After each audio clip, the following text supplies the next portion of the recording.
Hello friends, మనం మహాభారతం అశ్వమేధ పర్వంలో భాగంగా సక్తుప్రస్తుని వృత్తాంతం గురించి తెలుసుకుందాం. జనమేజయ మహారాజు వైశంపాయన మహర్షిని ఈ విధంగా అడుగుతున్నారు. ఓ వైశంపాయన మహర్షి, అత్యంత వైభవోపేతంగా జరిగిన అశ్వమేధ యాగ సందర్భంలో ఏదైనా అందరికీ విస్మయం కలిగించే సంఘటన జరిగిందా? అలా జరిగి ఉంటే దాని గురించి వివరించండి అని అడిగారు. వైశంపాయన మహర్షి ఇలా చెప్పసాగారు. మీ తాతగారు అశ్వమేధ యాగం చేయుచున్న సమయంలో ఒక ముంగీస యాగశాలకు వచ్చింది. అక్కడ ఉన్న ఋత్విక్కులను, సదస్సులను, బ్రాహ్మణులు చూచి, ఈ అశ్వమేధ యాగము సక్తుప్రస్తుని ధర్మంకు కొంచెం కూడా పోలదు అని ప్రకటించింది. ఆ మాటలు విని అక్కడ ఉన్న బ్రాహ్మణులు ఆశ్చర్యపోయారు.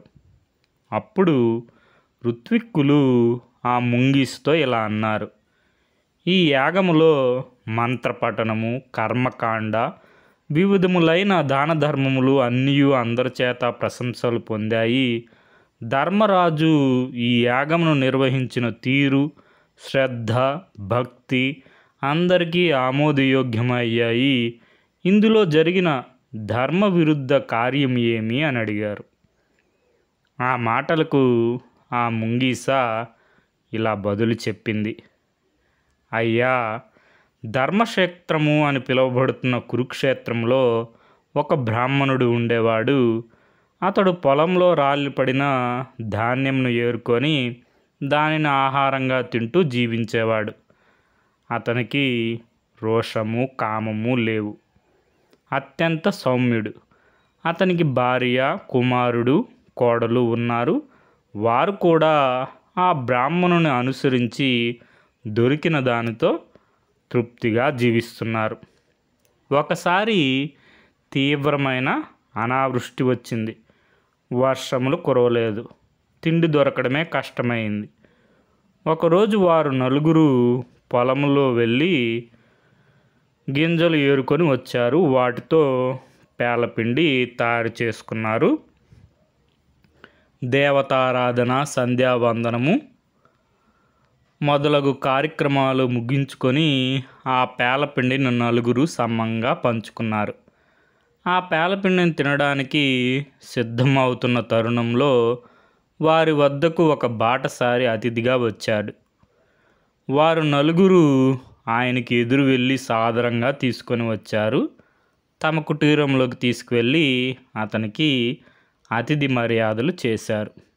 అప్పుడు ఆ బ్రాహ్మణుడు తన వంతుకు వచ్చిన పేలపిండిని ఆ అతిథికి ఇచ్చి, మహానుభావ, ఈ పేలపిండి అన్యాయంగా సంపాదించింది కాదు, ధర్మంగా సంపాదించాం.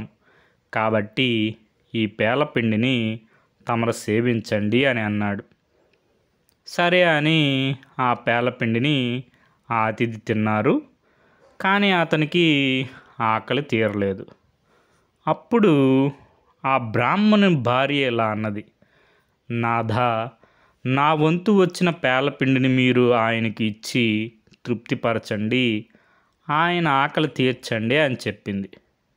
అప్పుడు ఆ బ్రాహ్మణుడు ఇలా అన్నాడు: నోరు లేని పక్షులు కూడా తమ తమ భార్యలకు ఆహారం తెచ్చిపెట్టి ఆకలి తీరుస్తాయి కదా, అటువంటప్పుడు నేను నీవు తినబోవు ఆహారమును ఎలా తీసుకోగలను అని అన్నాడు.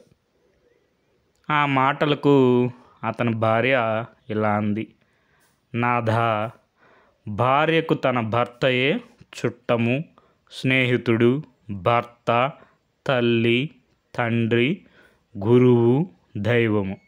కావున భర్త చేయలేని పని భార్య చేయడం ధర్మం కాదా? మీ తరువాత నేను. మీరు ముందు మీ వంతుకు వచ్చిన పేలపిండినిచ్చారు. తరువాత నేను కదా ఇవ్వాలి. అదీ కాకుండా మీరు తినకుండా పస్తు ఉంటే నేను మాత్రం ఎలా తినగలను? కాబట్టి సంకోచించక ఈ పేలపిండిని అతిథికి ఇచ్చి సంతోషపెట్టండి అని చెప్పింది ఆయన భార్య. చేసేది లేక ఆ బ్రాహ్మణుడు తన భార్య వంతుకు వచ్చిన పేలపిండిని ఆ అతిథికి సమర్పించాడు. ఆ పేలపిండి తిన్నా కూడా ఆ అతిథి ఆకలి తీరలేదు. ఇంకా విచారంగానే ఉన్నాడు. అయ్యో, అతిథిని సంతోషపెట్టలేకపోయానే అని ఆ బ్రాహ్మణుడు బాధపడుతున్నాడు. తండ్రి బాధను చూచి కుమారుడు ఇలా అన్నాడు.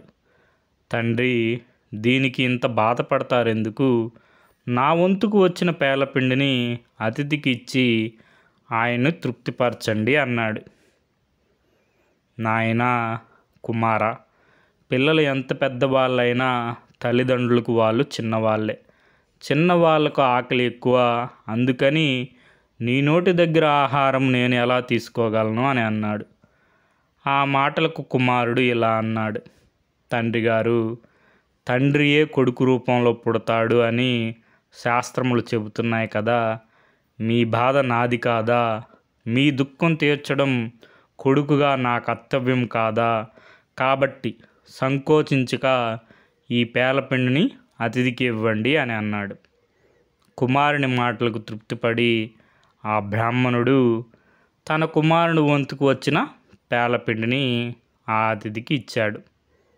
ఆ అతిథి ఆ పేలపిండిని ఆరగించాడు. కానీ అతని ఆకలి తీరలేదు. అతిథి తృప్తి చెందలేదు అని తెలుసుకున్నాడు. ఆ బ్రాహ్మణుడు దుఃఖంతో బాధపడుతున్నాడు.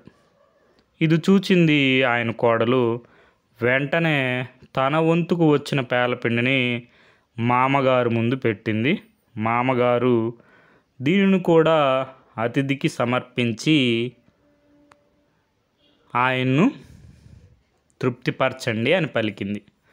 అది చూచి ఆ బ్రాహ్మణుడు ఇలా అన్నాడు.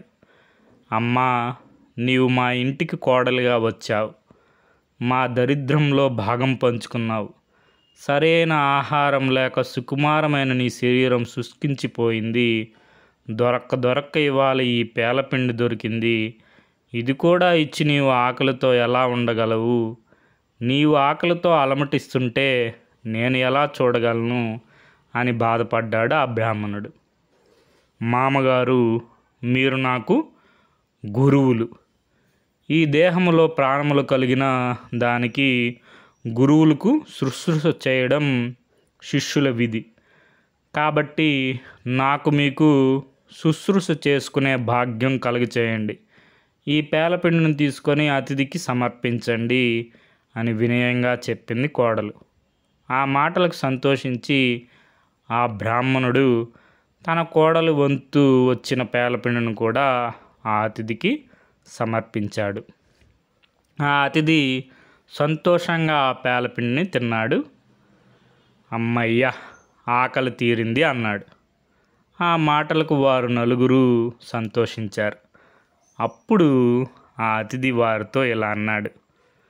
ఓ బ్రాహ్మణోత్తమ, నేను మీ ఇంటికి అతిథిగా వచ్చిన యమధర్మరాజును. నీ కుటుంబ సభ్యుల యొక్క ధర్మనిరతి, సద్గుణ సంపత్తిని చూచి ఎంతో సంతోషించాను.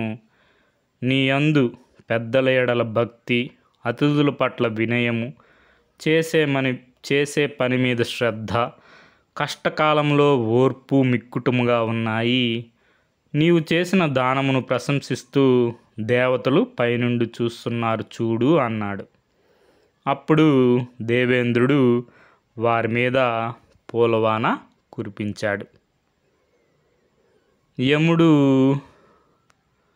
వారితో ఇంకా ఇలా అన్నాడు. ఓ బ్రాహ్మణోత్తమ, దేవలోకంలో సప్త ఋషులు మీ అందరి రాక కోసం ఎదురు చూస్తున్నారు. నీవు, నీ భార్య, కొడుకు, కోడలతో స్వర్గానికి రా అని ఆహ్వానించాడు. అంతలో మరలా ఇలా అన్నాడు యమధర్మరాజు. ఓ మహాభాగా, ఆకలి అన్నిటికన్నా చెడ్డది. ఆకలి బుద్ధిని, వివేకమును మట్టుబెడుతుంది. ఆశ దయాగుణమును నాశనం చేస్తుంది. నీవు, నీ భార్య, కుమారుడు, కోడలు ఆకలిని, ఆశను జయించారు. అతిథి పూజ చేసి దివ్యత్వమును పొందారు. నీ దానగుణమునకు మెచ్చి బ్రహ్మగారు తన లోకముకు రమ్మని ఆహ్వానించారు. బ్రహ్మలోకం నుండి త్వరలో విమానం వస్తుంది. అంతేకాదు, ఓ బ్రాహ్మణోత్తమ, తనకు ఉన్న సంపదలో దానములు ధర్మములు చేయడం, యజ్ఞాలు యాగాలు చేయడం గొప్ప విషయం కాదు. ధర్మంగా సంపాదించింది కొంచెమైన దాన్ని తనకంటూ ఏమీ మిగుల్చుకోకుండా యోగ్యుడైన వాడికి దానం చేయడం ఉత్తమోత్తమం అని పలికి యమధర్మరాజు తన దివ్యమైన రూపమును వారికి చూపించారు. ఇంతలో ఆకాశంలో ఒక దివ్యమైన విమానం కనపడింది. దేవతలు మునులు ఆశ్చర్యపోయారు. అప్పుడు ఆ బ్రాహ్మణుడు, ఆయన భార్య, కుమారుడు, కోడలు యమధర్మరాజుకి సాష్టాంగ ప్రమాణం చేసి నిలబడ్డారు. ఓ బ్రాహ్మణోత్తమ, అదుగో బ్రహ్మదేవుడు పంపిన దివ్య విమానము. మీరందరూ ఆ దివ్యమైన విమానం ఎక్కి బ్రహ్మలోకముకు వెళ్ళండి అని అన్నాడు యమధర్మరాజు. తర్వాత ఆ బ్రాహ్మణుడు తన భార్య, కుమారుడు, కోడలతో సహా ఆ దివ్యమైన విమానం ఎక్కి బ్రహ్మలోకముకు వెళ్ళిపోయారు. ఇదంతా నేను పక్కనే ఉన్న కలుగులో ఉండి చూచాను. నేను వెంటనే సక్తుప్రస్తుడు యమధర్మరాజుకి కాళ్ళు కడిగిన నీటిలో అటు ఇటు పొర్లాను. కానీ నా ఒంటికి ఒక పక్క మాత్రమే ఆ నీరు అంటుకుంది. ఆ నీటి ప్రభావంతో నా శరీరం ఒక పక్క అంతా స్వర్ణమయమైంది. ఆ రోజు నుండి నేను ఎక్కడ యజ్ఞములు యాగములు దానములు ధర్మములు జరుగుతుంటాయో అక్కడికి వెళ్తుంటాను.